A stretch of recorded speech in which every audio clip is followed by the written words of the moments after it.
Значи, само ще ви пробва рано да.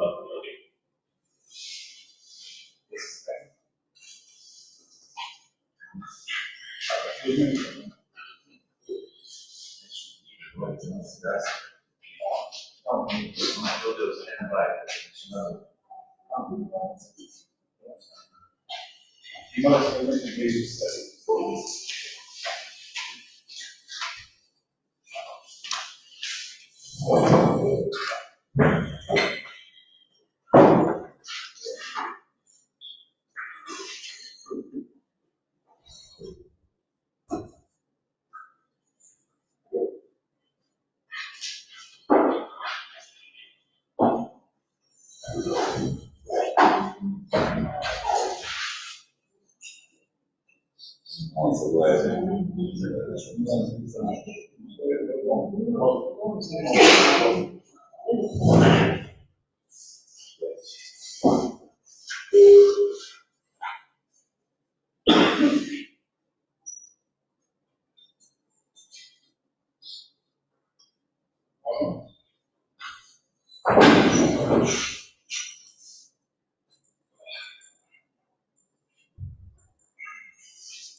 Dear friends, welcome back to the room. Today, first speaker will be Nikolina Hetze-Coleman. Nikolina Hetze-Coleman is a PhD student at the University of Zagreb, currently writing the doctoral thesis on the Europeanization of human rights policy. She published a lot of articles on the topic of European issue, European affairs, and on sustainable development. Having been a senior advisor in the Ministry of Foreign and European Affairs of Croatia and the Croatian Parliament, Hetze-Coleman has an extensive experience in the field of policy development and EU affairs. Nikolina holds a master's degree in journalism from the Faculty of Political Sciences, University of Zagreb. Nikolina will, wait a second.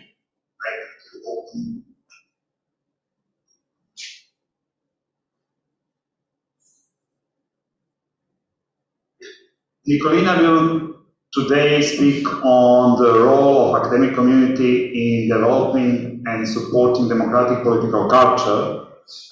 Very interesting and very important topic, especially in the Balkan region, but not only in the Balkan region. Nikolina, floor is yours, please. Thank you, Goran. And before I start, I would just like to thank to the organizers, especially to Goran, for this wonderful conference, and to everyone who were speaking yesterday. It was really interesting, and I really enjoyed all of the lectures yesterday. So thank you. I will focus today on a subject that is in line with lectures that were given yesterday by Professor Machiavellism and Professor Dati, and it but from a somewhat different angle. As Goran said, I will talk about what universities can do in developing and helping to build and sustain democratic political culture in societies. According to very well-known and famous democratic peace theory, democracies are very unlikely to go to war against each other. This is explained by different theories, mostly that the more democracies in the international environment, the more it is peaceful, and that democracies tend to have more peaceful foreign policies, which can be discussed because it's not always the case, but it is true that if we look into the history of the world after the World War II, but maybe even before that, only a handful of wars were waged between democracies, and even more so, only none of them fit the criteria for what we call liberal democracy. So, long-term functioning democracy is not possible without democratic political culture. And that culture is, of course, upheld by well-informed and self-aware citizens. And many of the problems that democracies have today come from a long-standing neglect of the education for democratic culture. And I believe that it is this okay? You hear me, everyone? Okay. Yeah, I think you should speak. More closely, okay. I was warned about that, but I didn't listen. Okay, it's better now. I think that it is one of the most pressing, if not the most pressing, dangers that democracies face today and in the future. And consequently, it is, of course, it poses a dire danger also for the world peace. So what is this democratic political culture? Just in very short terms, it is called by different names. It is democratic, civic, political culture, civic virtues, and it is basically the set of attitudes that make citizens active and interested and engaged in politics, and not just in the elections, but in between them, but not beyond the point of overturning the democratic political system. So citizens are active and interested in politics and in the processes, but they are loyal to the democracy. And beyond that, and in more wider terms, it of course involves also the awareness of human and citizen rights, of freedom and its limits, of awareness of also civic responsibilities, and the fact that we are not just individuals, but also members of a community. In his book, Democracy and Its Critics, Robert Dahl, famous theorist of democracy, gave 5 conditions for democracy to exist and to thrive. So I will not go into that in details because I will not take a lot of time, but one of those conditions is enlightened understanding. So that is basically the democratic political culture, and he goes on to say that in his other book that the essential condition for democracy is democratic belief and political culture. So all democracies today, and all liberal democracies to be more precise, have failed in that sense,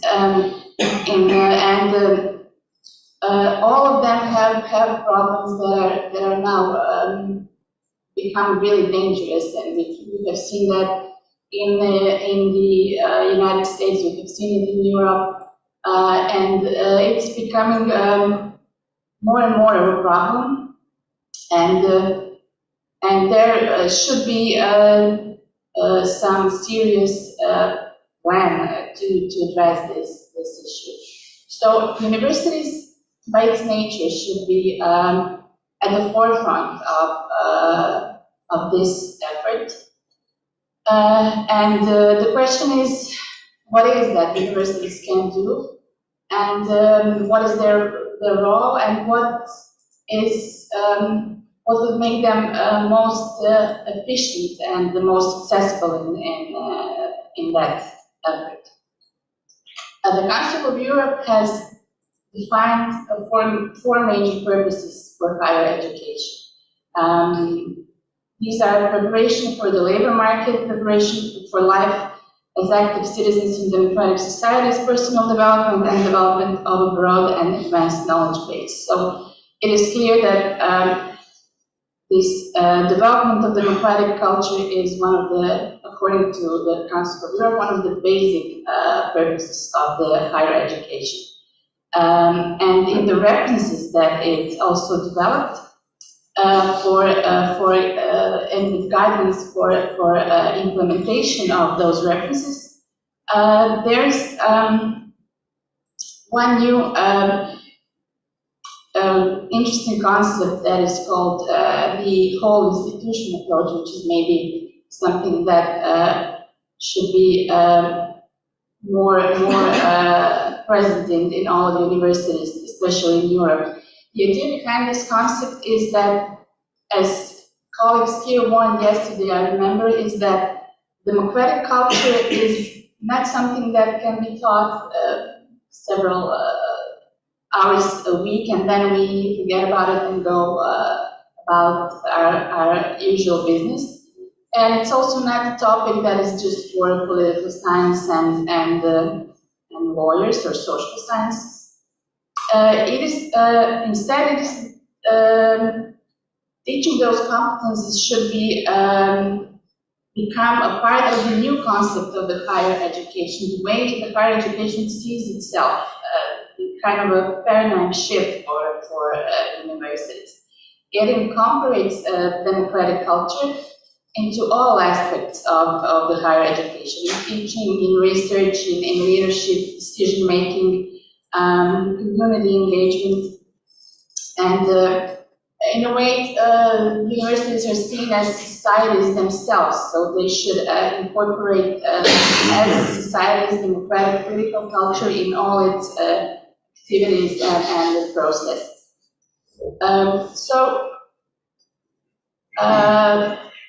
My question to you, I will not speak very much longer. I would much rather hear what you have to say about this issue. So the question is it enough to just do more of what universities already do, continue with the mainstreaming curricula into all university programs, cooperating with NGOs, with governments on this project, and domestically and internationally, and or is it really necessary to have this complete paradigm shift in the way higher education is seen and perceived, and to make it more attuned and more aware of the needs of modern democracies and the dangers and crises that it evidently faces. So that is my question for you. Do you think that there is just the need to do more of what it's already been done, or is it something new that is required? New something completely different than, and what would that be if so?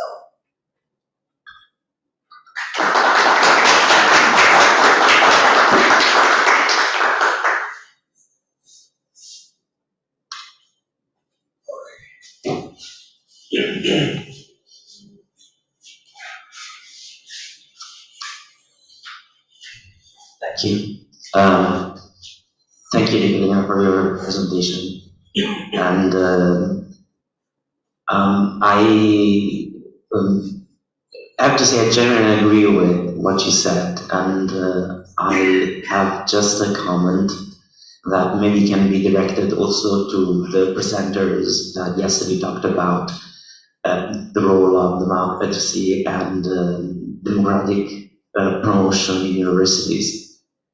I hear people stressing the importance of university in transmitting the values of democracy, but I don't hear the importance of university in carrying on a critical discourse towards the political regime. I mean, university is not just a compliance institution for the political regime to educate good citizens.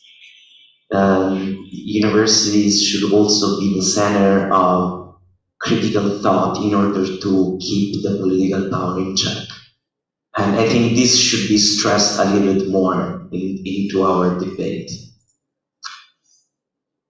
Thank you. Well, you're completely right. And what you were talking about, this critical thinking, is actually an essential part of the democratic political culture. You cannot have democratic political culture and citizens there self-aware that guard democracy, because that is what they have to do as citizens in a democracy. You don't have that if you don't have citizens that think critically. So you are right, and that is in fact the essential part of the democratic political culture.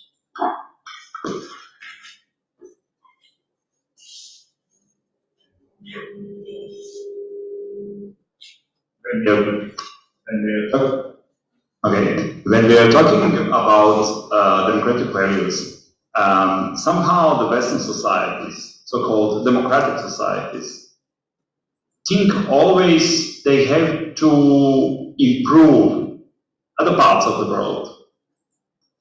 What do you think about this point of view? They try to export their values.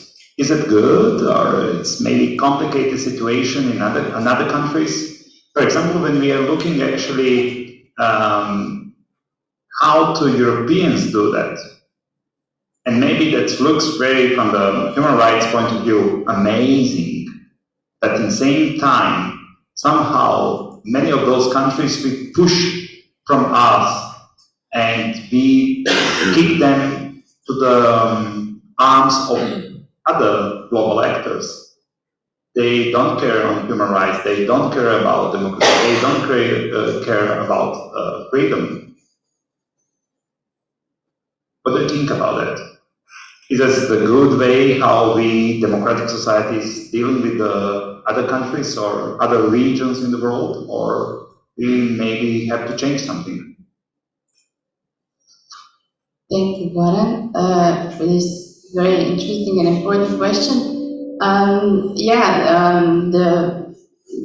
fact that all the attempts, especially by United States, all the attempts to import democracy into different parts of the world, the fact that they have all failed spectacularly and with very, very grave consequences is actually proof that it cannot be done. You cannot import democracy into the environment that doesn't have this culture developed, at least in somewhat, in some small sense. And even if it's not there, you have to, and if you do try that, as it is the case with Europe and with this whole European integration process of the Eastern Europe and before that Southern Europe, it can be done, but you have to be careful even there, because with all, even this European integration process proves that if you're not careful and if you neglect this, and it is a matter of education for the democratic political culture. You have to educate citizens, and you can never neglect that, and you can never forget that, because if you do, in a matter of 10 or 20 years, you no longer have citizens, even if you have that, and you don't have, in fact, democracy any longer. So it is very complicated, but maybe even not that much. It all comes down to, I think, at least to education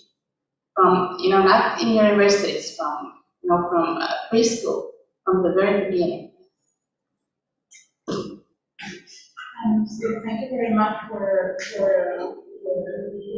this really very interesting and exciting what you just said. I'm thinking, because I'm working a lot in the media side, and I just go back to Europe from time to time, especially to Spain, And what I see there is that after the start of democracy in 1978, our levels or our index of democratic values and democracy in general have been actually degraded, especially in the last 5-6 years. I think if we're not going in the right way, even though we have, education for citizenship in the schools, and we have lots of tons of capacity building and this kind of subjects in the universities. So in a way, I think we are not doing things in the right direction. I mean, we're not going in the right direction. This is actually something I wanted to ask you, because for me, democracy is, there is a theory of democracy, and then there are things that we see easily of democracy, like election and participation in this kind of program. But for me, democracy is also, for instance, the work of the CSOs, the work of the civil society, the participation in volunteering, the participation on many different levels. And I think that what we're doing is just reducing democracy to a very small set of values and things that we have to do, like an exercise like go to vote. But maybe I don't know, it's just an idea. We should broaden up the meaning of democracy and make it more attainable for normal people, so that it is not just an exercise that you do every 4 years, but it's the whole thing, what democracy means, the benefits of democracy. And I think that we are just so comfortable right now in the democracy that we have, we forget to remind people what it is actually about. I just wanted to listen to your opinion. Yes, thank you very much, and you are completely right. It is probably the reason why it is also failing in Europe, because, as you said, there are a lot of programs for teaching democratic values, but the things are still getting worse. So it is much more than that, and there is, and it is actually also part of what the democracy means, of this whole culture, because there was one very, very interesting research by American political scientist Robert Putnam. He did in Italy, actually. And and he proved that northern parts of Italy are much more successful in democracy than southern, because they have much more of what is called social capital, and it means that they have much more meaningful connections within the societies. Civil society is much stronger, so it is essential component of this democratic political culture, and it should be. That is why I asked, and it doesn't go just for university, it goes for the whole society. Is there something really different? Does it take complete shift of thinking about this education for what does it mean to be a citizen? It's not just, you don't just explain what democracy is in theory and on paper, and you have this right and they have this right, and just go on. That will not do the trick.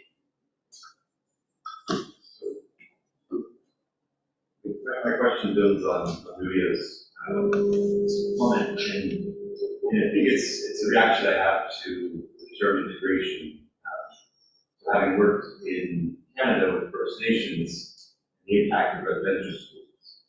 So the Canadian government would also say this integration is for the benefit of Indigenous people, and what they did was wipe out Indigenous wisdom and knowledge and ways of being.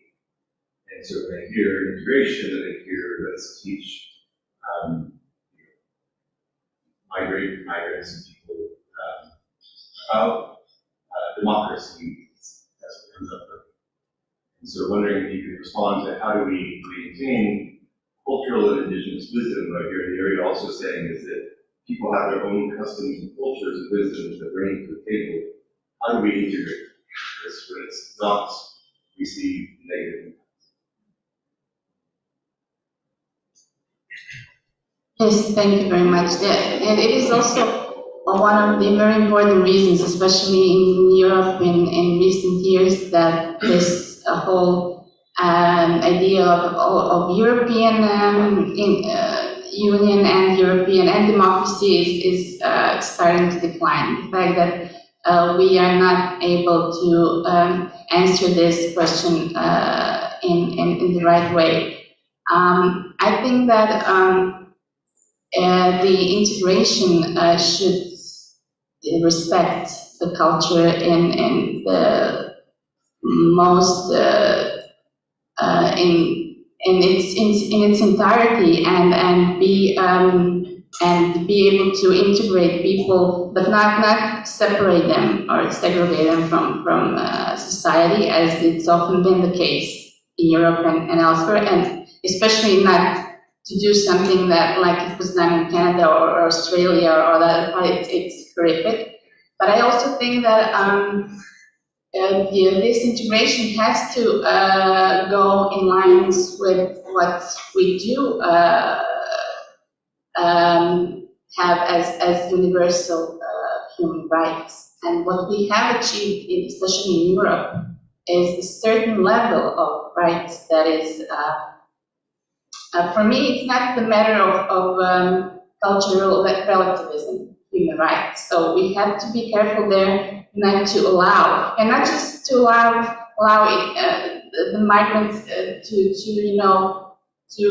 disrespect the rights of people who live there where they can, but also to protect their own rights, in the sense that protect women's rights, for example, or children's rights, so we have to incorporate all of that into the integration, and I think it still Europe doesn't have the right answers for that question, and it is one of the most important questions for the future of European integration and democracy, and we will have to answer that. What is this integration? I don't know, of course, but it has to be aware of all of that components. It doesn't get to erase the culture in any way. It doesn't get to,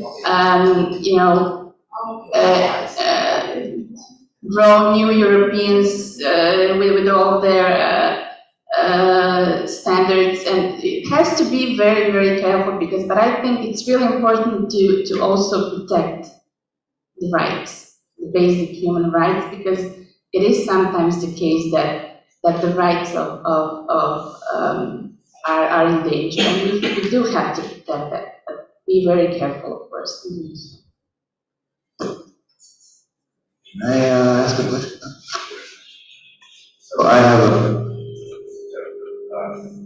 Okay.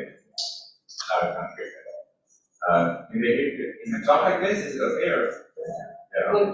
So, it's already on. It's on, but it's just not reacting. I'm trying the first level and second level, but it's not. It works on the second level. Yeah, it does. Okay, it does. Okay, now, just Very, very briefly, yeah. now it's not working here. Okay, so, I don't know, should I just? I know you can hear me, but the problem is. Well, okay, anyway. Wait, just two short comments and then one. About protecting human rights of people, Thanks. Protecting human rights. We still today have thousands of cases of female genital mutilation in European Union performed inside the Union illegally, or girls who are EU citizens being taken to other countries and then the procedure being performed. So we have still a lot of work there. And just the second short comment is on what you said about the United States spectacularly failing with importing democracy, and this is a debate that I've been having with Goran and with you for years now. Apart from one spectacular success, in my opinion, and that's the Federal Republic of Germany after Second World War, which is, an example democracy. and nothing to brag about until the Weimar Republic and then before the Second World War in terms of democratic culture, which also is a sort of a part of an answer to your question, because I think one of the reasons why Germany is a spectacularly successful democracy is that the democratic and civic education was performed in a way that has, after Second World War, that was never ever seen in the world before. In schools, with the political foundation, with all different kinds that the German citizens were taught to be citizens. But my question actually is the following. When, you know, and Nuria and Martin and others talked about democracy being sort of even ever further away from us in a way. It has become, and you talked about Egypt, I think, yesterday. It has become a school, a subject in schools, and kids seem to take it like chemistry or biology. This is something that has nothing to do with real life. I learned that to get a mark, or I don't learn that to get a bad mark. But then when I get out of the school building, this has nothing to do with real life. Now my question is, do we have a problem with European Union?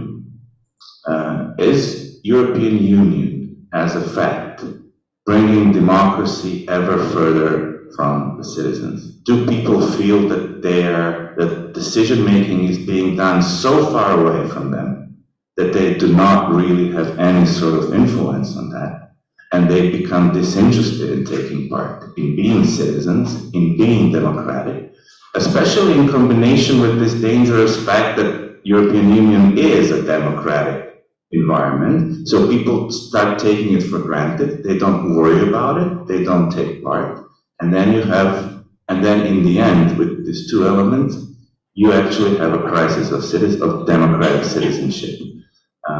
And just as a final remark, and then the second problem you have with European Union is the people leading it. You know, even a democracy needs, from time to time, at least, an impressive leader to get people's hearts going. And I think that European Union didn't have one of those for a very long time. I mean, with all due respect, but neither von der Leyen or Charles Michel are people who would really get people's hearts, you know, heart rates going.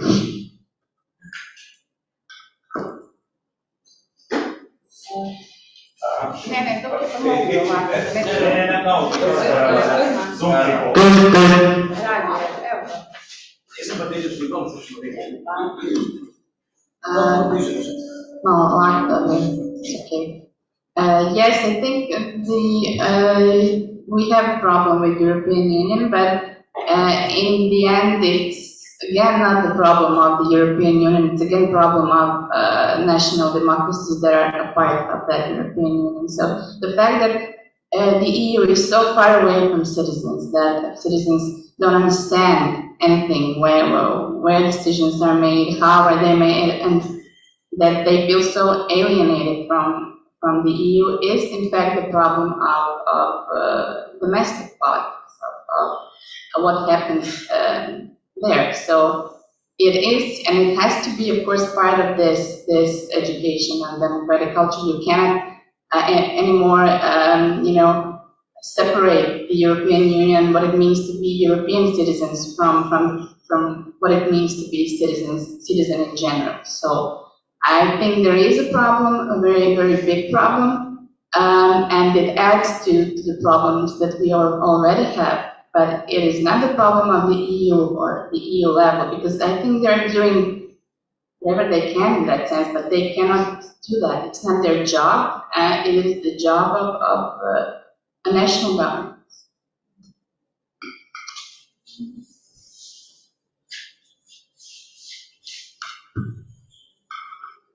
Thank you, Nicolina, on very inspiring speech, and thank you for this great discussion on the role of academic community in developing and supporting democratic political culture. As we see, discussion was very interesting and directed in the question, are democratic values actually the value for the full society, global society, or only on one part of society, the global society? But we have to continue with the next speaker. So we are very delighted to have with us Patricia Garcia from Australia. She has over 20 years experience working in the world's conflict, including Afghanistan, Sudan, South Sudan, Bosnia and Herzegovina, and Burma. She has managed humanitarian aid and development program to assist refugees and IDPs. As former United Nations Program Manager, United States Sustainable Development Goals, she established the National SDG program in Australia. Currently, she is in the Partnership Development Manager at the Institute for Economics and Peace. She received different awards, among others, the Queen Birthday Honor Award of Officer of the General Division of the Order of Australia in 2016. In 2017, she was awarded a Rotary Peace Fellowship and completed her professional certificate at the Rotary Peace Center at Chulalongkorn University in Bangkok, Thailand. She will talk today about towards a resilient and sustainable future with positive peace, collaboration, and partnership. Patricia, floor is yours. Thank you, Goran. Please unmute yourself, please. Oh, sorry. Yes. 2 seconds. Can you hear me now? 2 seconds. Can you hear me now?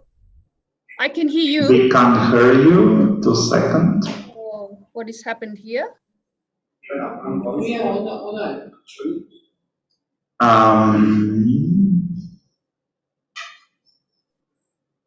Volume might be down on the microphone. Okay, probably the microphone will be better, Can you hear me now? but we don't hear you. Yes, just now. We see you perfectly, you're great, but we can't hear you. You can't hear me. Just checking on the mute. Sorry about this.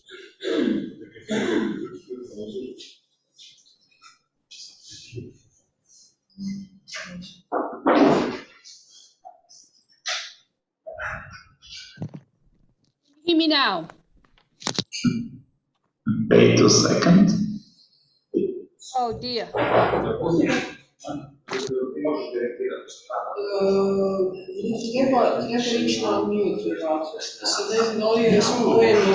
can hear you, but the lecture room doesn't hear you.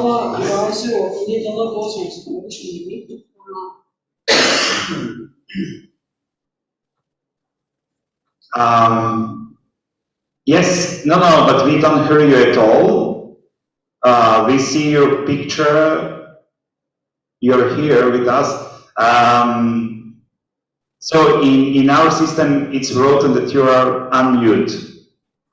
That you are mute. Sorry. Hear me now?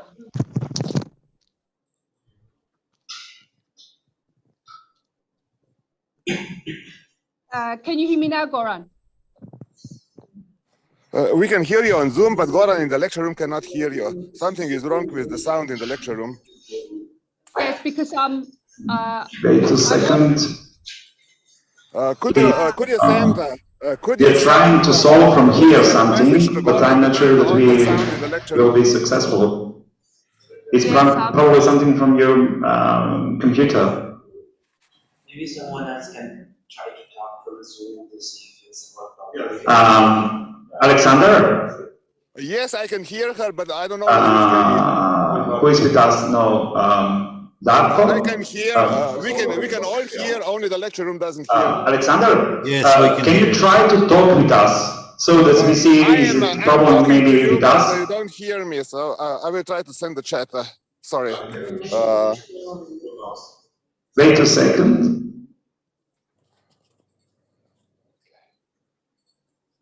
What the heck is going on? Yeah, it's with us here.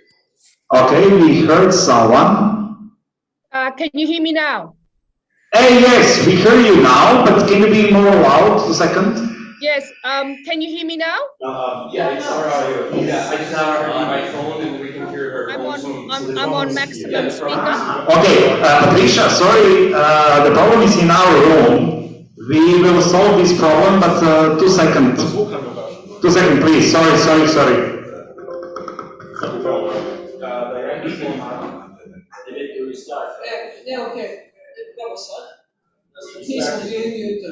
Okay, Patricia, can you start again?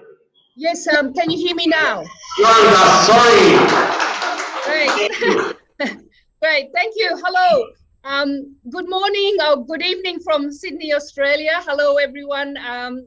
I'd like to just say what a great privilege and pleasure it is to be invited to be a panelist at this conference, and also to express my some sincere thanks to the conference organizers. I'd like to first acknowledge the traditional custodians on the land on which I'm meeting with all of you today, the Kamargai people of the Eora Nation, and to pay my respects to their elders past, present, and emerging, and also to recognize their connection to country, land, water, and community. My name is Patricia Garcia, as Goran mentioned, and I'd like to just talk on the topic of how moving towards a peaceful and resilient future, we can work on building positive peace and through partnerships and collaborations. Just quickly share screen.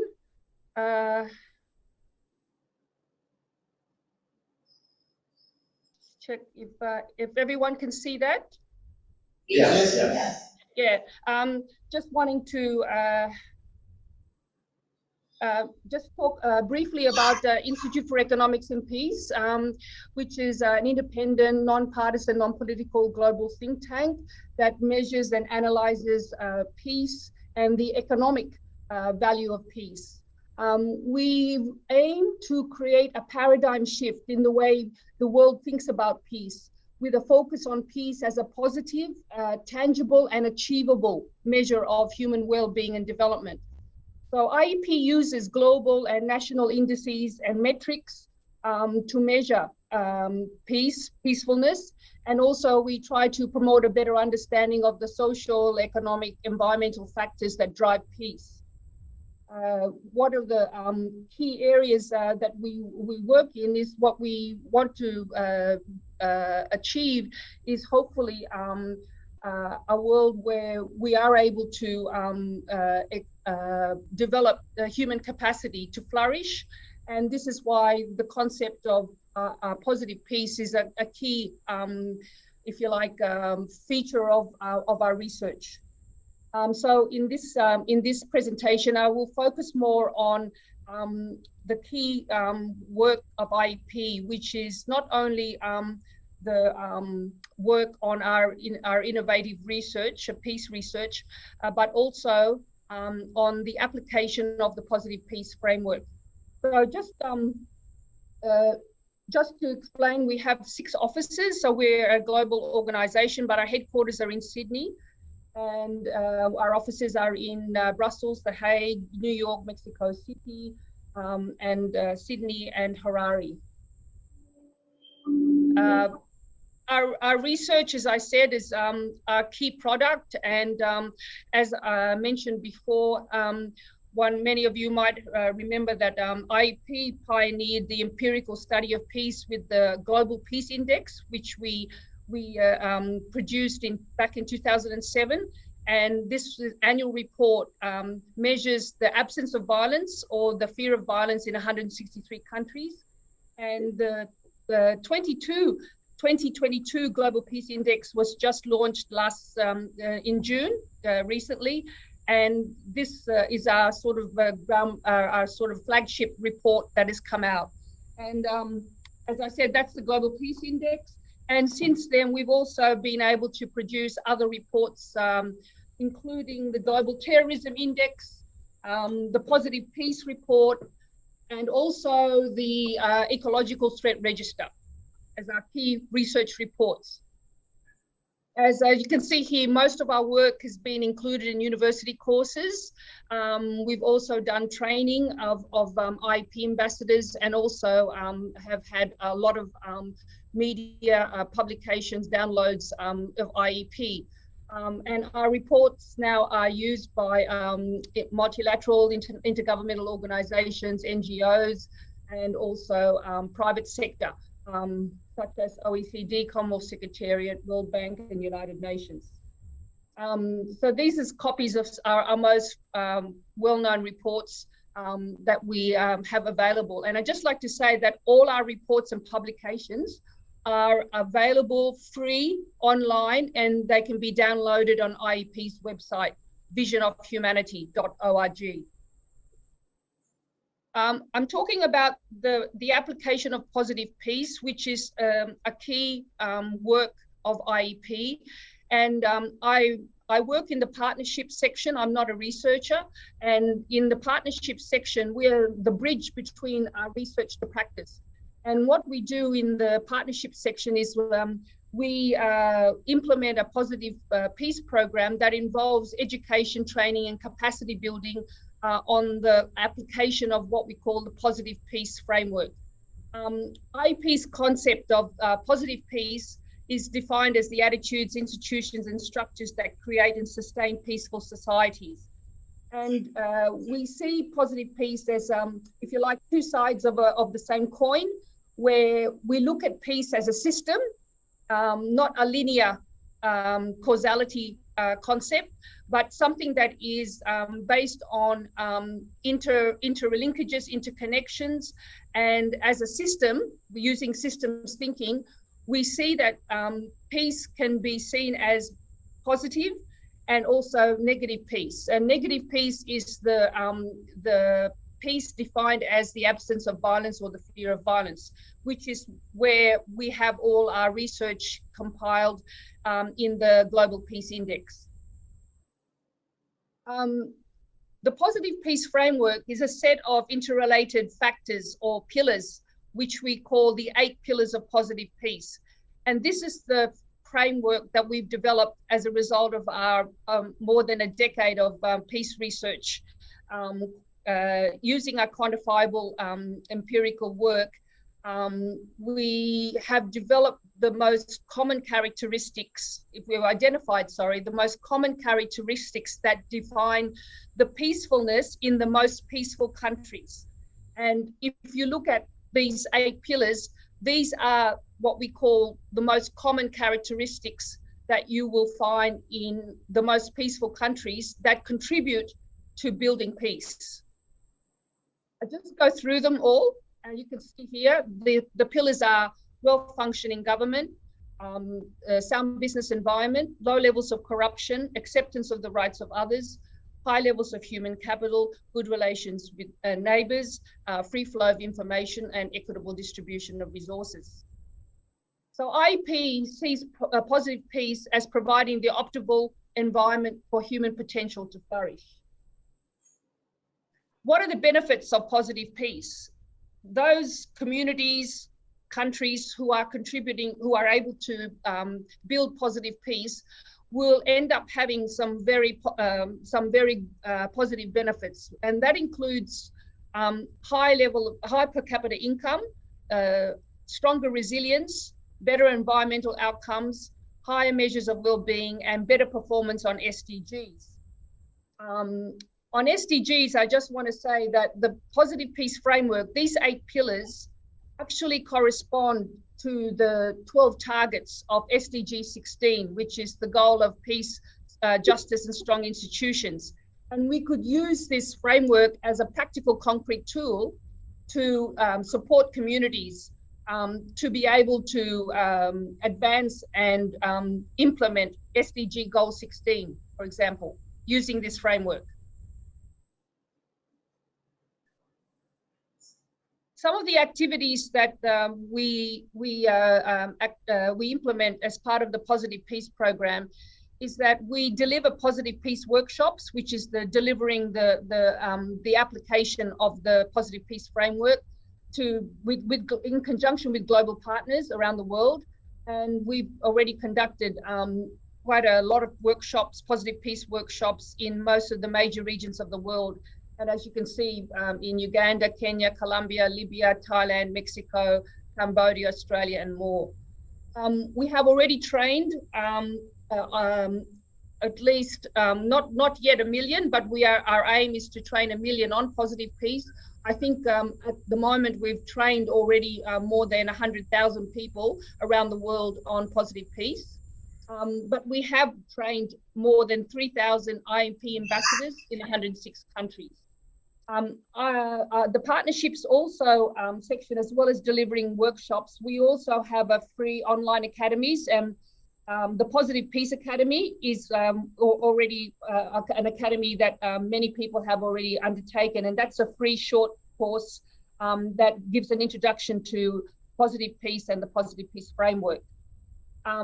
The positive peace work of IP and also the positive peace framework is also included in some of the academic programs in various universities. That includes the Rotary Peace Centres in Makerere University, Uganda, Uppsala in Sweden, Chulalongkorn in Thailand, University of Queensland here in Brisbane. And also we have the IEP Positive Peace included in the curricula of the Masters of Peace, Masters of Peace, Security and Conflict Studies in Blanquerna University in Barcelona.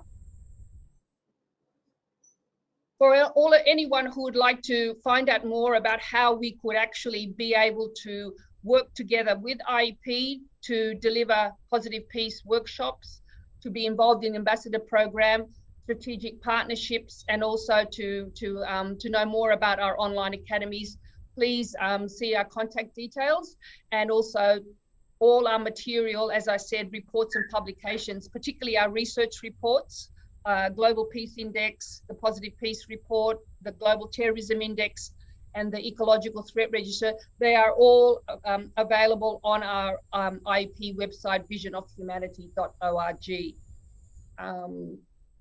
Thank you.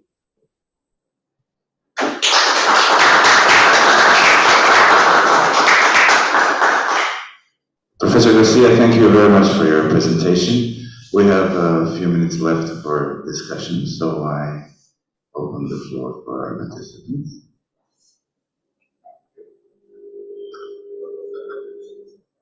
Okay, Patricia, first, thank you for your inspiring speech. This is something what we really need here. Please, what do you think about this engagement of Rotary Peace programs?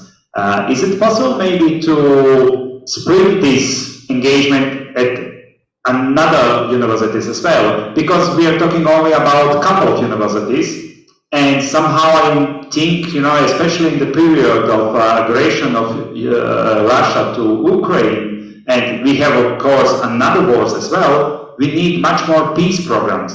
That's the first. And the second question is actually, what do you think to introduce the peace curriculum in regularly study programs?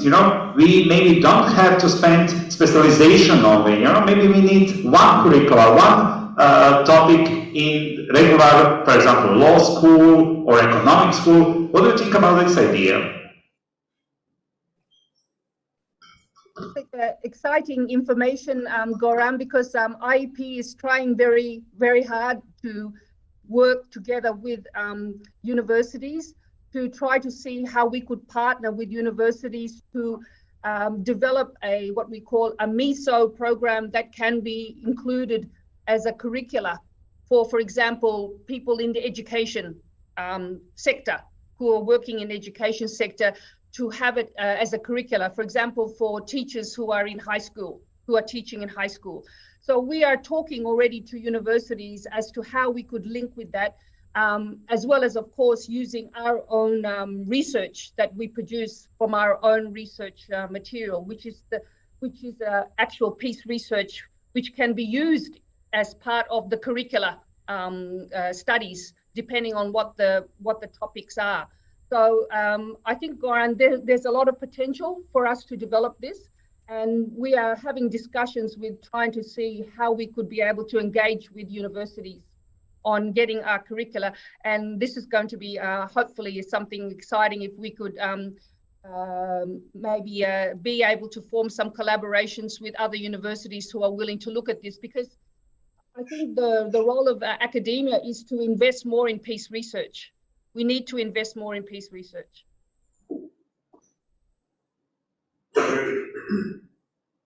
Hi, Patricia. Maria here. Hello, how are you? Nice to see you, Maria. To see you also. I have a question on, because what I love really in the definition of positive peace is this holistic, this holistic character that it really reaches out to every single part of life, and then it actually helps people to make governments very much accountable. It's not a question only on preventing violence, it's a question of promoting a framework where people can really have full lives. No? So for me, this is a very interesting approach to peace and a very important one. So I live in an area of the world that when you talk, or when you say the word peace, you get like some rolling eyes, you know, like, oh, because we have been so good in exporting exactly the negative peace definition to those countries. So for them, having peace means not having clashes. It means not engaging in violence. It means not having weapons. But this positive peace concept is not there present. So for me, the question is how can we, or how could we export to those countries also this approach to peace that would make actually more to transform conflicts, and even to make their own governments accountable and all institutions accountable. So actually, this is a great concept for them. But in a way, we are not doing it. How do you think that we could also export this to these conflicted countries? We would be, as we are doing these workshops all around the world to introduce the concept, as you said, Nerea, people have, because it's such a multidimensional concept, we're trying to shift people's mindsets to look at peace as exactly as you're saying, as something that is tangible. It's actually measurable and it's positive, and taking it away from this utopian view of peace. And that's why the word positive is the key factor, because we say positive peace, and by looking at that, we're looking at, when we say that, we talk about attitudes and institutions and structures, and we're not starting from the conflict. This is a key difference when you look at many of the peace and conflict studies courses, because they start with the analysis of the conflict, whereas IEP's focus is to start with the concept of the individual or the community or the group's concept of peace, and it doesn't necessarily mean talking about the conflict or what they see as peace. And I think this is very important. So the approach is about what we call we use a strengths-based approach, where we work with the idea of what the strengths are of the individual or the community in the group as to how they define peace, rather than looking at absence of violence or the fear of violence, which is the nature of how so much of the conflict studies sort of approach is. Yeah.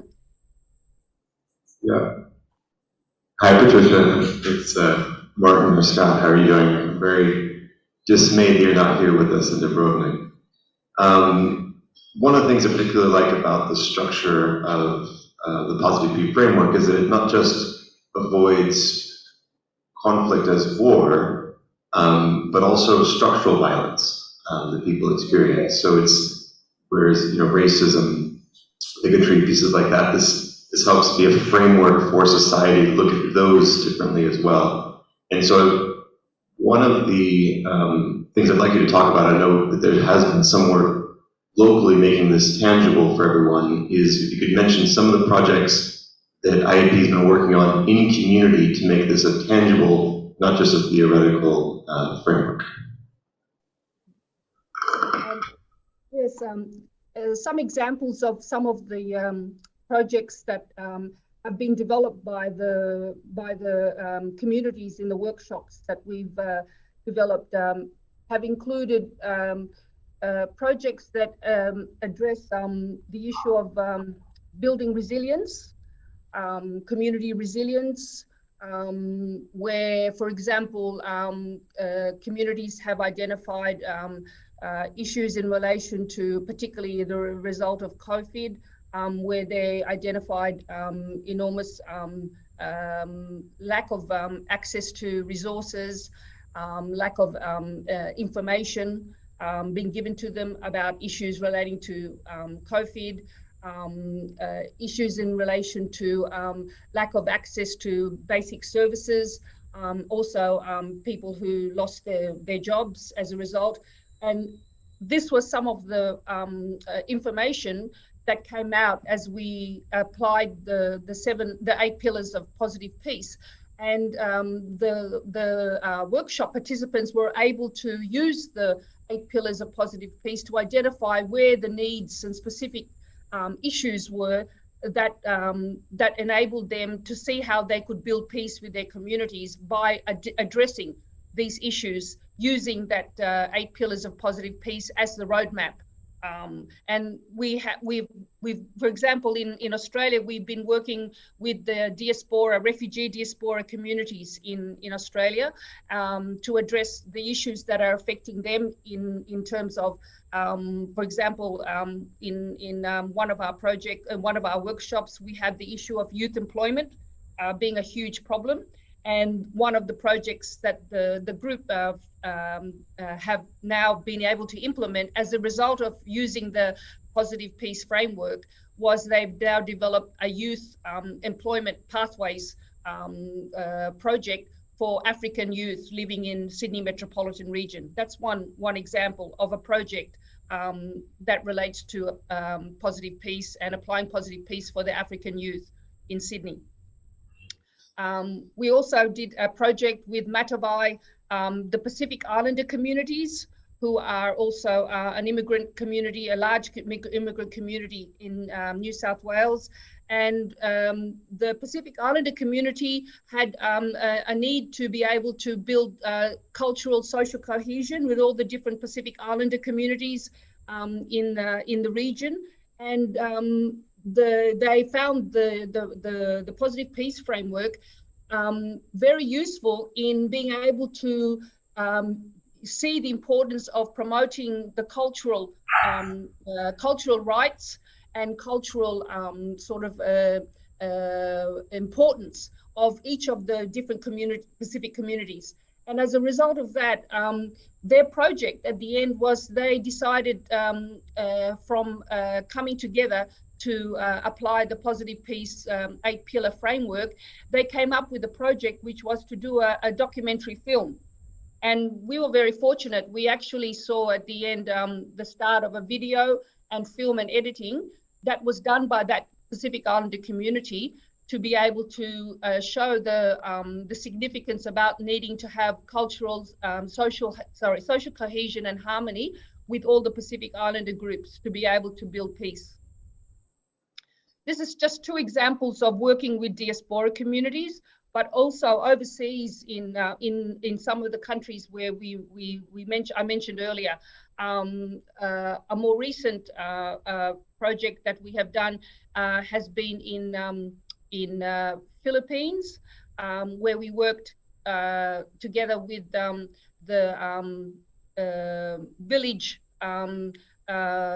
council village council in the Davao city area, where there was conflict between the rebel military and particularly the Muslim communities, rebel leaders, and also the government and the villagers.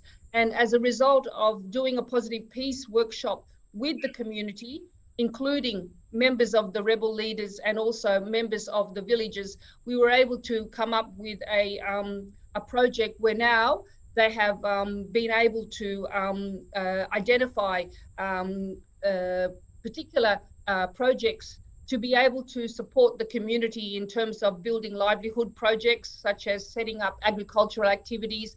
And the military rebels, many of them surrendered and gave up their arms as a result of being able to come together to reconcile that they need to be able to work together now to build peace. And this was a very successful project that we are now going to be implementing in the rest of the different barangays and village districts in Philippines.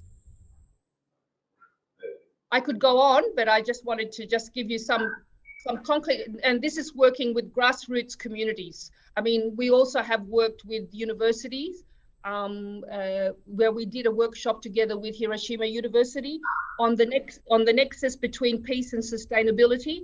And this was very much a workshop where we were able to work together with the students and researchers who are working on the nexus between peace and sustainability, and trying to see how the positive peace framework could be a useful practical tool to do more research and more studies into specific areas of how to bring together the nexus between peace and sustainability. Dear Patricia, thank you for your inspiring lecture and great discussion on positive peace, collaboration and partnership. Thank you for sharing with us all information about different academic and professional collaboration which actively promote peace. Thank you.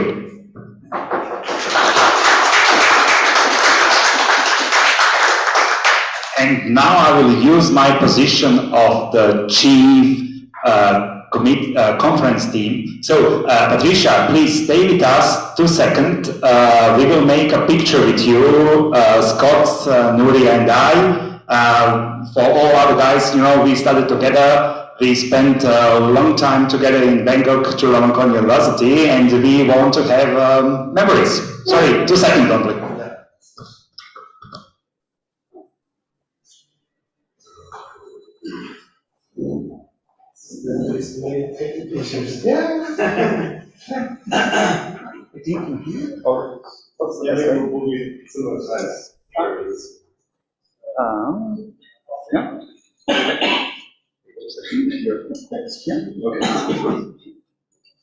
I'll do a standing minutes.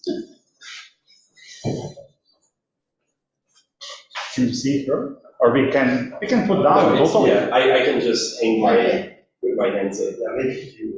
Yeah, I made it. Nikad nemaju dolje, moraš nju vidjeti. But look. You can sit down.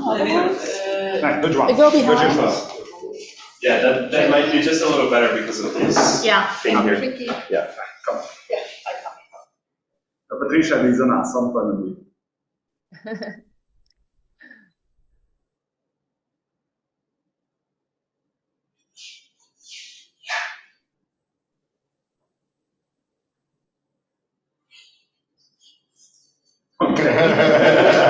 I'm not sure what's going on here. Yeah. No, it's a video. Everything, yeah. It's okay. And then he'll send you his as well. Yeah. This position. Yep. So we'll get to this. Make us spin. There you go. I think you got it. Okay, thank you. Thank you, Patricia. Thank you, Patricia. Yes, thank you very much. Yes, and I'm sorry, Goran, I forgot to mention that, of course, one of our most important embedded partners is Rotary International, but because we are all Rotary Peace Fellows, and I thought with Scott there, I'm sure you'll be able to talk more about the relationship that IEP has with Rotary and Rotary International and also the Rotary Peace Fellows. Thank you. Thank you once again, and thank you, Patricia, and we are going to the next lecture. The next lecture, actually we have 2 lecturers. Alexander Taversky is Associate Professor in Policing and Crisis Management. In the period from 2013 to 2015, he was appointed Secretary of the Center for Intercultural Studies and Research within UNESCO Center at the Faculty of Philosophy in Skopje. Rade Kopczewski is Associate Professor in Policing and Crisis Management and Vice Dean for International Cooperation and the same Faculty of Security in Skopje, St. Clement Ohridski University from Bitola. Prior to Northern Macedonia, prior to his academic career, which began in 2006, his work experience was associated to working in army, civil protection, and security. Both Alexander and Rade published different articles and edited different books in the field of defense and peace studies. Alexander and Rade will talk today on peace building model in higher education and interdisciplinary approach in the context of Macedonian society. Guys, floor is yours.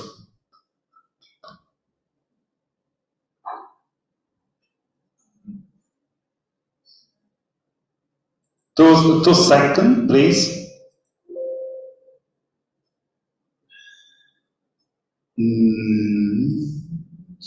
Are we in the same problem again? No? I hope so.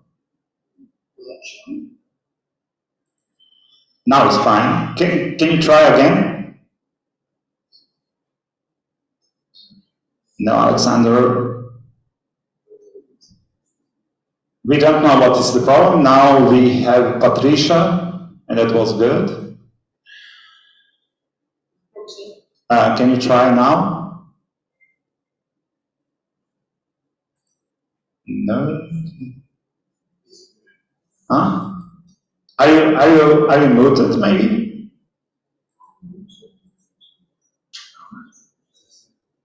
Yes. Now, can you try now?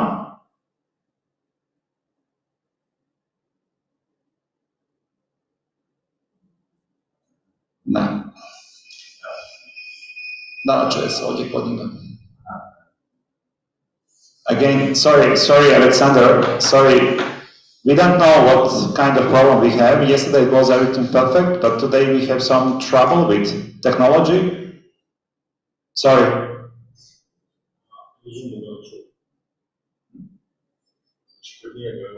Šta kaže? Okay, look, it is probably some problem in your computer because other guys in Zoom can't hear you.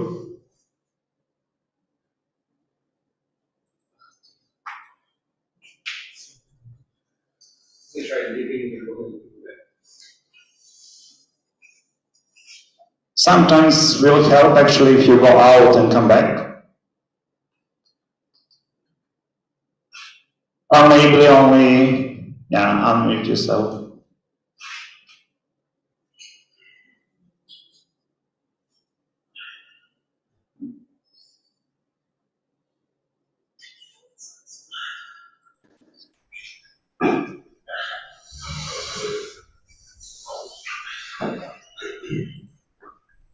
Is it okay now? Yes. Hello, Bratko, floor is yours. Okay, thank you very much. Before I start with the presentation, I would like to thank the organizers for a great job they have done about organizing this conference. Actually, it's our common pleasure with Professor Rotary to be part of this conference. And now let me start with our presentation. I will try to share now. Just a moment.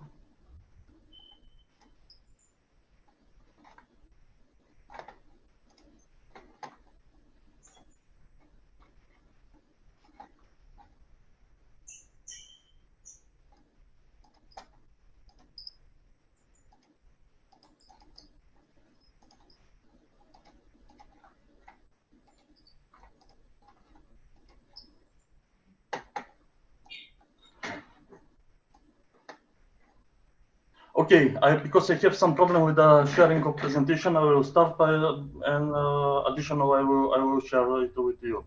So our presentation is about the peace building model in the higher education and as an interdisciplinary approach in the context of Macedonian society. Our research is in general is divided into 4 main parts. The first one is dedicated to the research framework. Second one to the interconnection between peace building and education.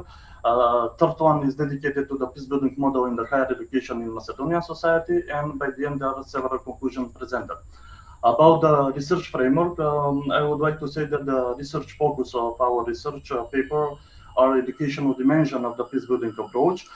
Therefore, the central research question is why and how education is becoming a peace-building instrument. And by the end, the research hypothesis is that higher education has impact on both promoting and limiting the peace-building objectives. When we talk about the peace-building itself, it should be noted that historically, the term emerged during the 70 years of 20th century by Johann Galtung, who called for the creation of a peace-building structure to promote sustainable peace by addressing the root causes of violent conflicts and by supporting indigenous capacities for peace management and conflict resolution. Actually, Johann Galtung was one of the first researchers that stressed out the importance of so-called concept of positive and negative peace.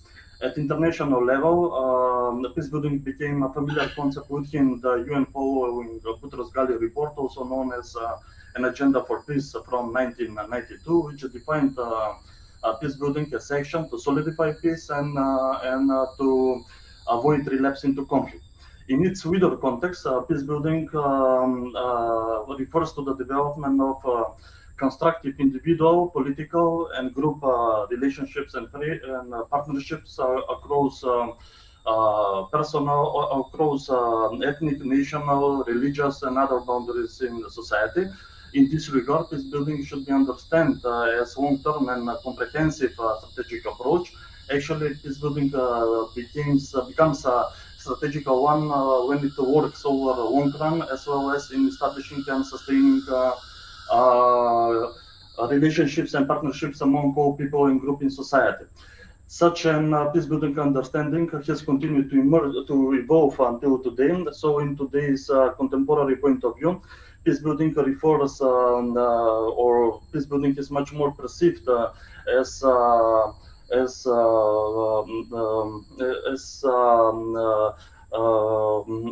effort for the creation of new or better living condition that should enable the creation of so-called sustainable peace. This concept of sustainable peace refers to the development of, as I mentioned, both constructive relationships and partnerships within society, and also it aims to resolve injustice in non-violent ways and to transform structural conditions that generate deadly conflicts. About the interconnection between peace-building and education system, it should be noted that if we're taking account the previously mentioned peace-building goals and characteristics, then it's no doubt that education and educational institutions have and should have a positive role in this context. Actually, their role in this context can be especially traced and analyzed through the prism of their contribution in improvement of social cohesion, as well as in improvement of inter-group communication and contact activities. Education from peace-building aspect generally could be perceived as a factor that or which can threaten peace, but also from other side as in a part of instruments for peace strengthening and promoting. Education related to the first aspects, human basis theory as developed by John Barton identifies causes of conflicts as unfulfilled basic human needs and rights, which are universal. In this regard, right to education is also part of this basic human needs and rights, which is worthwhile recognized. Its importance it's important to personal development of individuals and society building cannot be overstated. So the humans are deeply motivated to satisfy their basic human needs and rights of recognition, security, and identity as well. In this regard, if any of those basic human needs and rights remain unfulfilled, then individual or group conflict will result according to this human needs theory. So the real conflict resolution occurs in this regard only when all of basic human needs and rights are fully satisfied. On the other side, education, which is in general is one of the critical issues of peace governance arrangements that could facilitate the peace building and create a contact platform between communities. Therefore, in societies that have experienced the violent conflict, education has also another important role in long-term post-conflict by helping successive generations to understand the conflict, the nature of conflict that took place within their society, and potentially to contribute to the future peace building. Actually, building and developing of trusted relationships and networks is vital for any society. As I mentioned as I already mentioned, social cohesion and intergroup communications are one of the basic aspects through which we can analyze the interconnection between peace building and education. In this regard, according to the sociologist Samuel Durkheim, social cohesion is the capacity of society to ensure the well-being of all its members, minimizing disparities and avoiding marginalization. In this regard, education is perceived as an important institution that contributes to cohesion by socializing the members of society, providing them with knowledge and skills in order to facilitate their social participation.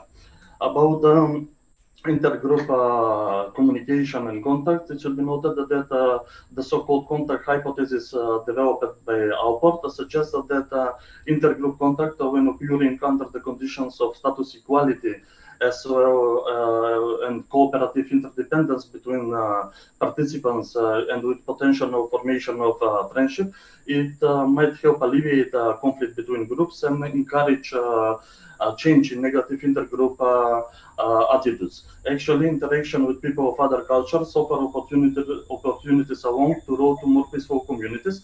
And therefore, intergroup communication competence gives the needed tool for building bridges over the cultural divides. Now, I will talk about some aspects of peace building model in higher educational system in Macedonia society. Just briefly, from historical point of view, since its independence in 1991 until 2001, there were only two state universities in Macedonia, St. Kirill and Methodius University in Skopje and St. Clement Ohridski University in Bitola, with Macedonian as a language of instruction. As a result, according to some unofficial data, the percentage of graduated students in academic 1990 and 1991 was about around 1.5% of total graduated students in that academic year, while the total number of graduated Macedonian students was about 88% in that academic year. However, this situation has been changed in past 20 years. Actually, according to the State Statistical Office in Macedonia, in academic 2015 and 2016, there were around 8,100 graduated students, of which 74% were Macedonians, while around 20% were Albanians. And in the last academic year, 2021 and 2022, the total number of first enrolled students was around 47,000, of which almost 69% were Macedonians, while 25% were Albanians. Such a situation is mainly derived from the introduction of Albanian as a language of instruction in higher education. Actually, the most significant features of the law on higher education from 2000 were the introduction of minority language in higher education, as well as possibility for establishing new private or state universities. As a result, in past 20 years, 5 more new state universities have been established, 3 of them with Albanian as a language of instruction, such as Southeast European University in Tetovo, established in 2001, State University of Tetovo, established in 2004, and Mother Teresa University in Skopje, established in 2016. A significant step forward in terms of overcoming the above-mentioned situation, especially in terms of improving mutual relation and communication between students, as well as between academic staff from different ethnicities and different faculties in universities in Macedonian society, has been made with implementation of EU-funded Tempus project on cross-cultural collaboration. In Macedonian context, the main the purpose or the main focus of this project was on capacity building and on establishing links across the academics and establishing academic links across the biggest communities in Macedonian society. And as a result, a joint program for interdisciplinary MA studies in international relations, conflict resolution, diplomacy, and human rights has been established in 2010 with 3 Macedonian state universities as participants: St. Kirill and Methodius University in Skopje, State University of Tetovo, and Southeast European University also in Tetovo. During its first enrolled academic year, 2010-2011, total number of 48 students were enrolled in this joint program. And what is specific for this program is that the cost of their study, as well as the academic staff incomes, were covered by the project funds. Also, students from all 3 universities listened to two joint compulsory courses at each at the universities, while the choice of elective courses was offered from the list of elective courses at the faculty where they have been enrolled. As a result, study process and realization of the study program has been taking place in the classrooms of all 3 universities with English as a language of instruction. However, starting from 2012, there have been reduced number of enrolled students in this joint program, and the main reason can be located in the fact that starting from this academic year, students are required to cover the cost of their studies themselves. Despite the positive experience gained by both the students and the academic staff of all 3 universities during the program's realization, the Faculty of Philosophy in Skopje was the only institution that has reaccredited the study program, which is active still and today. And the study program showed also that the students and academic staff from different universities and different ethnicities can effectively collaborate and can build partnerships based on mutual trust and respect. And perhaps the best confirmation about in this regard is the fact that the part of the academic staff from all 3 universities that have been participated in the implementation of joint program are still cooperating in several teams that are included in the realization of several national and international projects. And also the unity of the students from different ethnic backgrounds represent an important step forward for the Macedonian multi-ethnic society. And by the end, as a conclusion, it could be concluded that the educational process can be accepted and analyzed in the context of peace-building transformative role through facilitation of social cohesion, contact, communication, and cooperation between groups and people in divided or conflicted societies.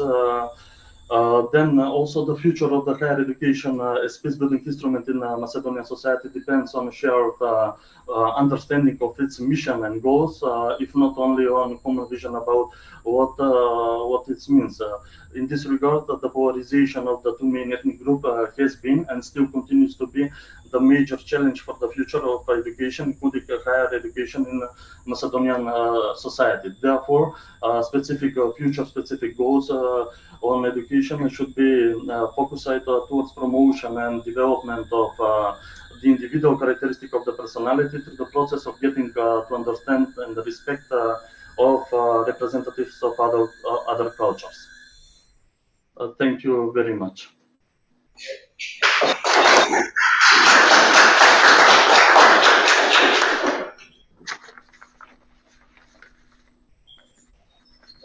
Have a bit of time for discussions. Hi, Alexander, Mark here, and all the best to you and to dear friend Radare Kočevski, who I see somewhere on the screen. I hope that I will see you here as well. So all the best from my side. Marko Savković. Just a question on the, you have mentioned that as part of your research, you looked into this joint program on international relations. Now, I would be interested in, could you say something more on this program, scope, enrollment, learning outcomes, and what really interests me is cooperation with government institutions. Do these people actually find employment? Because social cohesion is, of course, super important in university system in North Macedonia, but it's also very important for its government institutions and the makeup of government institutions. Thank you. Thank you very much. As I already mentioned, realization of the joint study programs with participation of 3 state universities, St. Kirill and Methodius University in Skopje, where Macedonian is language of instruction, and State University of Tetova and Southeast European University also in Tetova, where the Albanian is a language of instruction, started in 2010. In regards to improve social cohesion between participants or students from mostly Albanian, in this case Albanian and Macedonian students, the solution has been found in introduction of English language as a language of instruction for study program.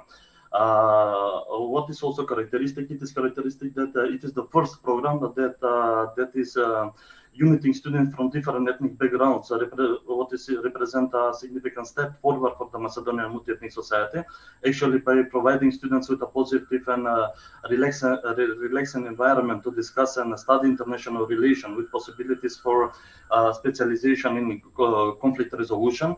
What was the specialization program at the Faculty of Philosophy, or specialization in human rights? What was the specialization program at State University of Tetova, or a specialization in international diplomacy? What was the specialization program at Southeast European University in Tetova? Actually, the program has impacted the breaking down of old barriers and promoting the interethnic cooperation and social cohesion. Actually, from today's perspective, it can be noted that that the project or program has facilitated promotion of mutually beneficial relation. Unfortunately, I must say, such a bottom-up approach didn't provide enough food for thought for government bodies and policymakers in Macedonian society. Actually, the absence of higher educational study programs like this is maybe the best confirmation about this perception. What we should learn about this, or what we can conclude from this, from implementation of this program. Well, I should say that the integration and social cohesion, when we analyze them through the educational system, should not start and end with students joining the same classroom. Actually, it should follow up with extracurricular activities which have mixed members from each group. Unfortunately, in past period before this program has been implemented, the situation was in Macedonian multi-ethnic society was that the Albanian and Macedonian students did not engage each other in extracurricular activities. So, in this regard, the focus of the program and on the future programs in this regard should be on initiating and implementing joint activities for all students. This is maybe the only way that will reduce the distance created by ethnicity, and also it will produce a positive result in the creation of so-called cross-cultural friendship. Actually, additionally, I just want to say that during its first enrolled year, I said that 48 students were enrolled in this program, of which 20 students were enrolled at the Faculty of Philosophy, 70 students at the Faculty of Law at the Southeast European University in Tetova, and 11 students at the Faculty of Law at the State University of Tetova. And as I said, the course for their study for the first 2 academic years, 2010 and 2011, and 2011-2012, were covered by the project fund. After that, one of the reasons why this program didn't continue why realization of this program didn't continue from financial aspect is that the reason can be located in the fact that during the preparation also of each study program in Macedonian society, most often the persons involved in that process do not have additional income for their activity. It was certainly not the case with the first accreditation of the program when the cost for this purpose was covered by the project fund. Additionally, starting from 2012, costs, as I mentioned, for about the studying, where students were required to cover costs for their studying themselves. It is maybe an additional reason why the interest for enrolled in this program has become reduced. Thank you, Alexander. And now we will leave. Okay, now we see Rade has a short. Rade, but please. Can you hear me?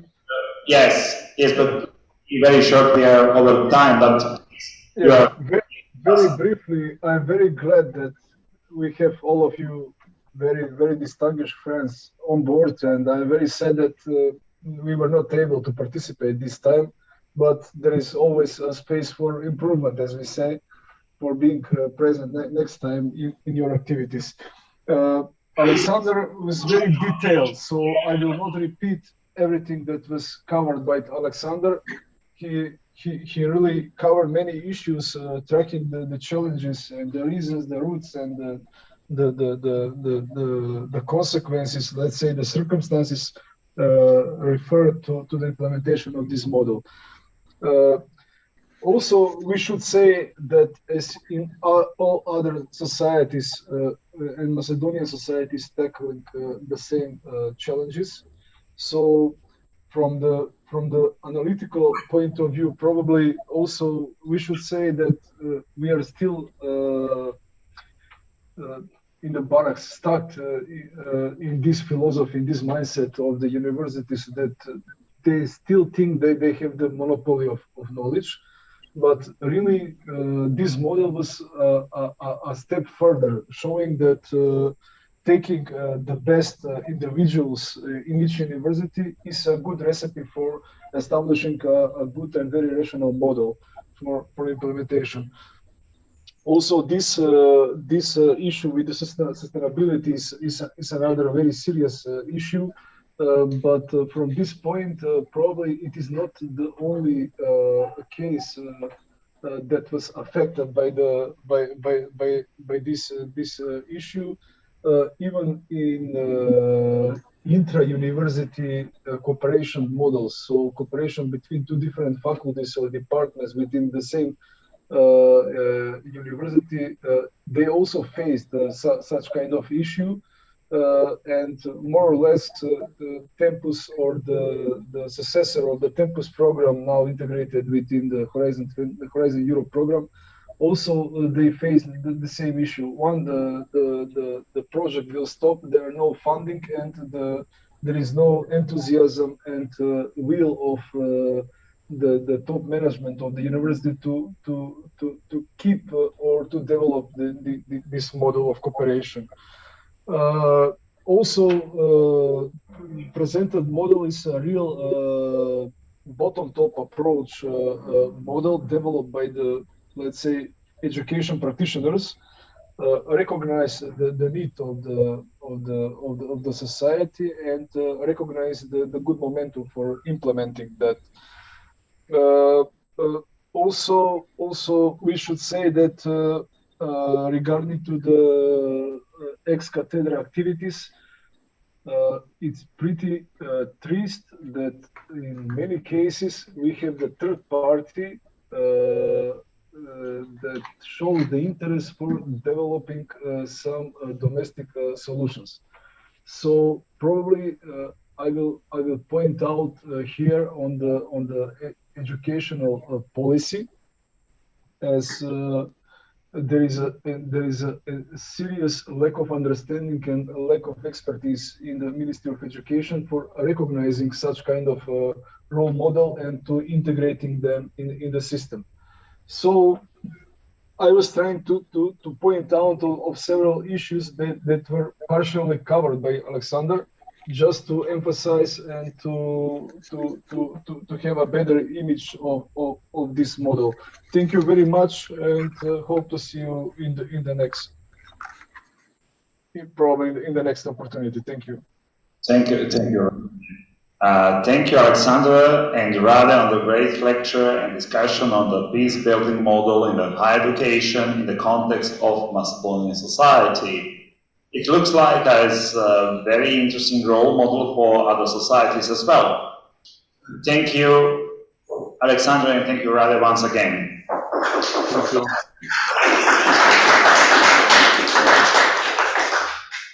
And now we are very happy to welcome next speaker on our peace conference, Professor Barco Balshek, a full professor at the Department of Anthropology, Faculty of Human and Social Sciences, University of Zagreb. He is also a senior researcher at the Institute of Social Sciences in Zagreb. He graduated philosophy in sociology, made a master's in philosophy and a PhD in sociology of science at the Edinburgh School in Sociology of Knowledge at the Edinburgh University. He has more than 30 years of teaching experience in Croatia and abroad, but as you see, still so young. He published and edited a lot of articles and books in different languages. He will speak today on the topic, Is Reason Enough? Critical notes toward Machiavellian approach in the war in Ukraine. Darko, floor is yours. Hello to everybody. Do you hear me? Do you hear me? Yes, we do. Okay. So once again, good luck to everybody to the conference. Thank you for the invitation, and nice greetings from the cloudy Zagreb. As you may see, I slightly changed the title of the presentation. Now it's called Is Reason Enough? A Criticism of Machiavellian Approaches Towards the War in Ukraine. There are a couple of motives that I would like to pinpoint before starting the main argument. Considering the pedagogy or educational point of view that you have stressed, or that we have stressed in the conference, I would like to say that in one of my courses is called Sociology of Culture, and it is designed to address problems of civilization's rise and decline, about what makes civilizations work, what keeps them alive, what are moral, political, economic, and military and cultural costs of supporting civilizations. But in all those years that I've been teaching it, I have noticed no correlation between the course materials provided and students' proposed solutions to urgent contemporary problems. And that makes me somewhat skeptical towards the role of academia and academics in promoting peace. But my primary motive for this presentation is the contention that being or teaching for peace, especially now in the Russo-Ukrainian war today, might be treated as if it really serves aggressor's purpose. It implicitly suggests one should accept aggressor's goals. And this is the paradox that goes well beyond the present conflict in Ukraine. To translate it, there have been intellectuals in Croatia who have been vocal about the peacemaking in the present conflict, but in my translation, being for peace in March, when the war started, actually played the aggressor's role. But however, there are small Machiavellis and big Machiavellis, let's call them the scholars, who treat global issues and who treat small issues, who approach the conflict from the selfish interest, so to say, or who approached the conflict from the historical perspective. Let's say briefly that there is a number of scholars and a lot of politicians and a significant number of people around the world who voiced their concern about the resistance of Ukrainians and even more about the Western support of the Ukrainian cause. And their arguments prima facie seem to be reasonable. If you consider the questions, how many people will die because of the conflict, and how many people globally will starve because of the conflict, how many people will lose their homes and means of subsistence, how many people will be affected by inflation, energy shortages, and other consequences of war, then, and what about the danger of nuclear catastrophe? If you answer all these questions, you might see immediately that there is a strong point of view which would try to prevent the conflict of happening or to spreading. So first batch of conclusions from such reasoning is that from the rational point of view, Ukrainian resistance was a lost cause. It is a lost cause to begin with, according to such intellectuals. Supporting lost causes is unreasonable, and we should try to end the conflict by any means as soon as possible, allegedly in the name of peace. According to such a reasonable view, Ukrainian resistance was not only rational from the realistic or militaristic point of view, but also from any other point of view. So extrapolation of this allegedly rational conclusion seems to be that supporting supposedly lost causes as such is unreasonable. This doctrine is, of course, called Machiavellism. Machiavellism is a common term in political science, which is commonly but wrongly identified as political realism. Machiavelli has supposedly taught us that politics is a technique of ruling, art of the possible, and according to such a view, politics must be approached reasonably, and morals should not be a part of such reasoning. Might is right. But on the other hand, Machiavellism may be a guide for mighty rulers, but history teaches us that it is notoriously deficient in explaining the reaction of the oppressed, and it is a poor predictor of conflict outcomes. Therefore, it is dubiously realistic explanatory strategy, morality notwithstanding. Sketched in such a way, Machiavellism only parades as a voice of reason. It is wrongly assumed that it is all non-technical, that all non-technical moral concerns in politics are thereby pitched as unreasonable. The major reason why Machiavellism is a poor guide for reasoning in a supposedly realistic political philosophy is, of course, that it systematically expels morals from political equations. Similar rationalizations may be derived from a variant of Machiavellism called the theory of interests. All individuals and groups supposedly follow their interests. According to such a view, in the conflict of interests, individually or for groups, if calculation table shows that costs exceed benefits, rational agents do and should choose options with higher benefits and lower costs. Just as with Machiavellism proper, theory of interest frequently fails to provide adequate predictions of human drives and actions and of historical outcomes of conflicts. So, sorry? Any problems with hearing?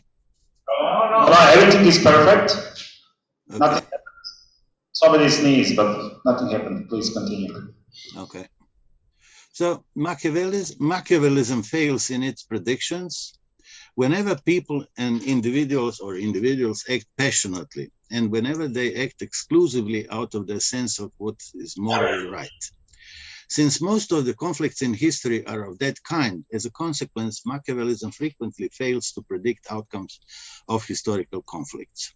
Examples of bad historical predictions from Machiavellian political philosophy may be long-term prediction failures, like in the case of Christianity, which was a lost cause when the movement started, mid-range term prediction failure, like in the case of communism. Communism in Eastern Europe was named Machiavellism by the opponents of communism, of course, by some scholars, and it was one of the motives for its broad overthrow.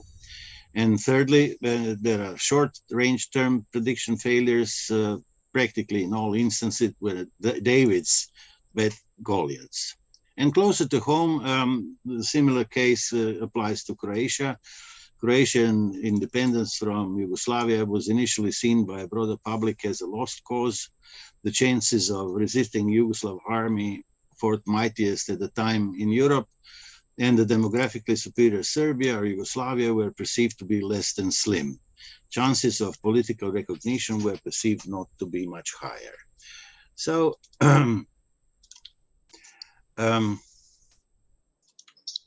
deficiency of Machiavellian reason is also that it does not treat, it does not concern or treat human nature as it should. I'm sorry, I'm going to turn this down again. Although Machiavellism presents itself as a realistic view of human nature, in its political shape, it fails to take into account several important tenets of what, for brevity, might be called human nature. Human nature here means, and I mean here, that people sometimes resist external force if they perceive it as unjust, even when the cost of resistance or non-compliance are high. This is especially true if they perceive such force to endanger not only themselves, but also their kin or his or her group. Secondly, according to the game theory, or the prisoner's dilemma, people are likely to resist force, to act non-compliantly or aggressively in order to prevent future transgressions or cheating of the other player, or when they perceive that deceit of the other player is due to repeat itself. Thirdly, humans are beasts with red cheeks. This is a Platonic or Nietzschean idea of timos. People are driven by pride. They seek recognition. They tend to act aggressively when they perceive their pride to be endangered, in spite of rational calculation of their interests. Even sacrifice or bravery may be a long-term option, since pride may be ascribed even posthumously. So let us summarize such view of Machiavellism and theory of interest. It discounts the reasons of the heart, to put it very briefly. When I think about the personal and public calculator and when would I be able, or when should I use Machiavellian reasoning and the reasons of the heart, I see that on the closer inspection, we all form our judgments with a combination of both, the reasons of the mind and the reasons of the heart. And the Ukrainian cause should be, in that respect, no exception.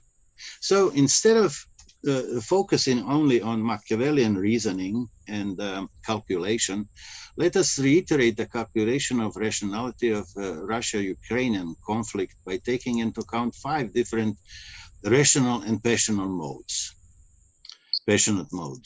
First, the military one, political one, legal one, moral one, and I'm adding here passionate. Of course, we could add some other modes of thought, like the economic one, what I haven't done in this presentation, but it could be done.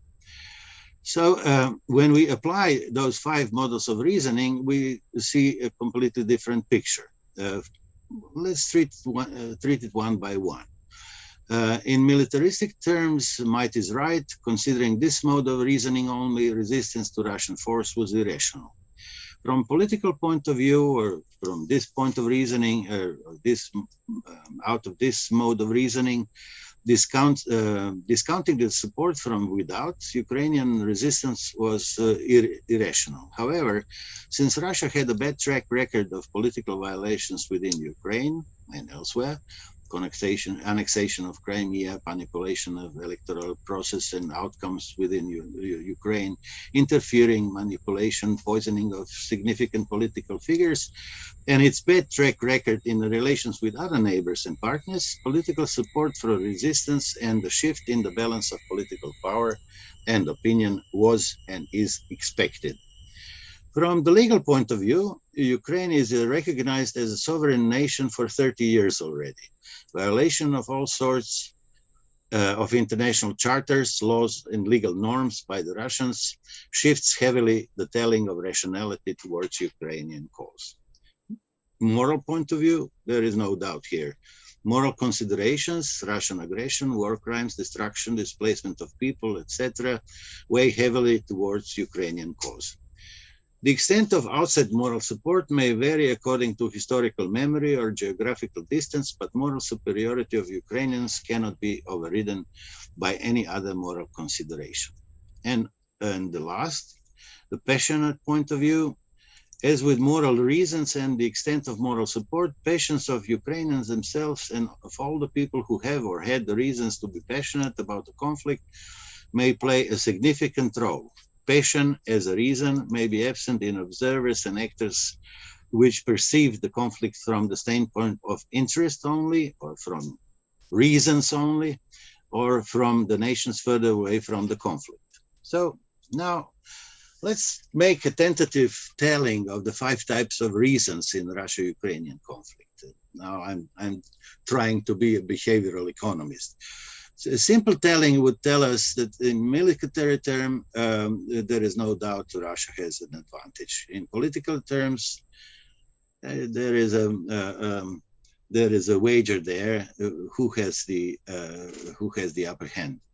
In legal terms, Ukraine has the upper hand, and that applies also to moral reasoning and the passionate or thematic one. And now, if we consider this behavioral economic approach and we sum and make a score of, in simple telling, Ukrainian cause would not be a lost one if we consider it that way. If we put the weights on all those types of reasoning, as I did here, I put the weight on every mode of reasoning. I put the weight on military military point of view or military mode of reasoning as 5, political as 4, legal as 3, moral as 2, and passionate as 1. We also see that that the Ukrainian cause might not or should not be treated as a lost one. Now, several notes before drawing a conclusion. One significant mode of reasoning, the economic one, is absent from my tables.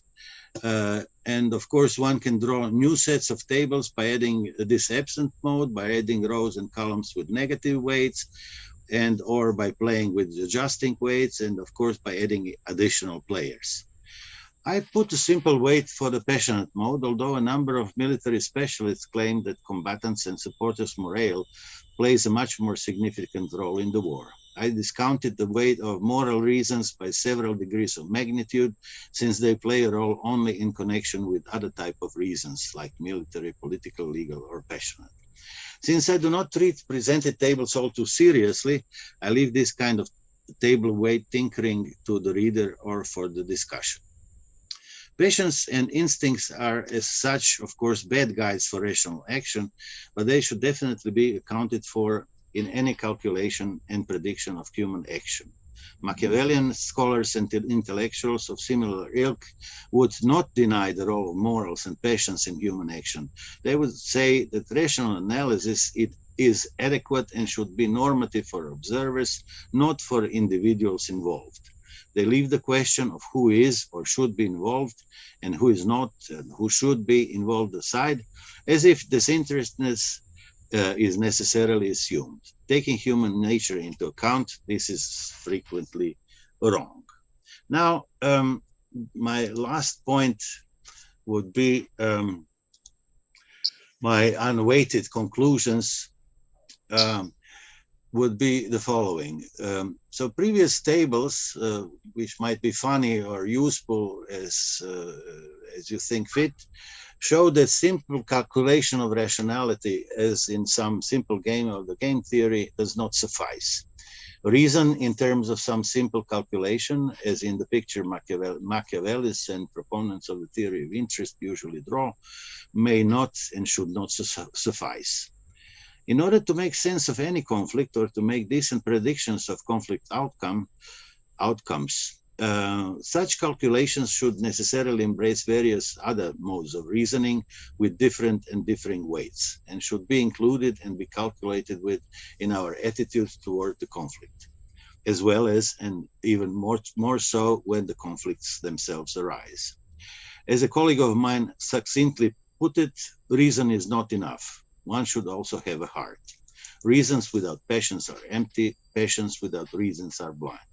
And now to the conclusions concerning the role of academia and academics in the promoting of peace.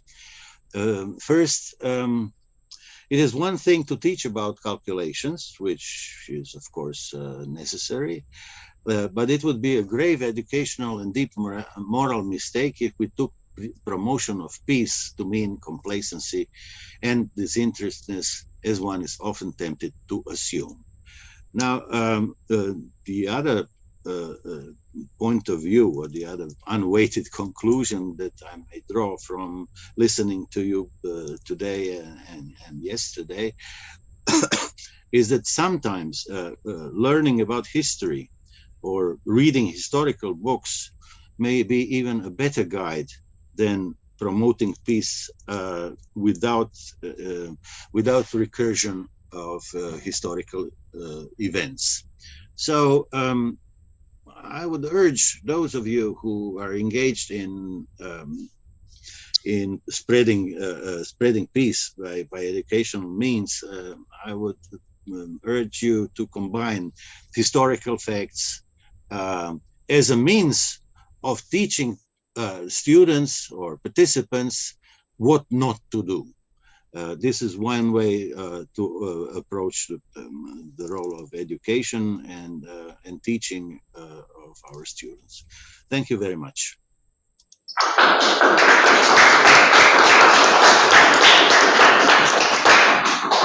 Professor Balshek, thank you so very much for your interesting presentation. We are formally over time, but we are going to open the floor for questions and discussion on this very interesting intervention that you gave, and I have a first question already. Professor Balshek, thank you for your presentation. I would like to ask you what you think of European response. I'm sorry, I hear you rather poorly, so could you repeat the question? Can you hear me now? Do you hear me? I do hear you, but not clearly. I will try my best, okay? I will speak as loud as I can. Do you hear me? So my question is, what do you think of European response to the war in Ukraine? And what response? European response. European response. And how do you see it moving forward? Do you see it moving more into this realm of Machiavellian reasoning?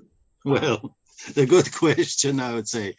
When the war started, I gave an interview on the TV, and I was very glad that there was some sort of a consensus among Europeans, East and West, and I thought that this consensus was also worldwide, which, as the time goes by and went by, proved not to be the case. We see also this joint movements within Europe and also from without on the world stage, and of course we see that the particular interests concerning, say, gas or oil and so on are also presenting us a very important motive in the liberation of European political bodies, which it should, in a sense, but all in all, if you ask me for an overall note or assessment of what Europeans have done so far, I would say that they have behaved well, and I hope that they will be smart enough to weigh all those modes of reasoning in the future as well. Hi, thank you for your presentation, Professor. I like as a PhD student, I'm trying to write extensively against the theoretical assumptions of realism as an approach to political theory. And I wanted to ask you if you think that it's time for political theory to abandon... Whether it's time for what? For political theory to abandon the transcendental idea of reason promoted by classical critical theory. Promoted by whom? By classical critical theory in philosophy. Well, there is no much sense of abandoning anyone in the political theory. It's sometimes they may provide some guidelines and be critical towards such guidelines. So I don't see any point of abandoning anything. It's just that in particular cases, they may play lesser or a bigger role. In this particular case, I would say playing big or small Machiavellis is not the proper way to go on, to continue. But it's not necessarily a bad thing to consider Machiavellian calculations and then say why that they do not suffice. I don't know whether it's a proper answer. I have myself, I don't have any new political theory, and if you consider the two basic philosophies of international relations, and that is realism and international idealism, you couldn't treat one without the other. So you may always face a dilemma and weigh and ponder the consequences of one and the other. And I don't see a way out by just abandoning one of them. Any more questions? Comments?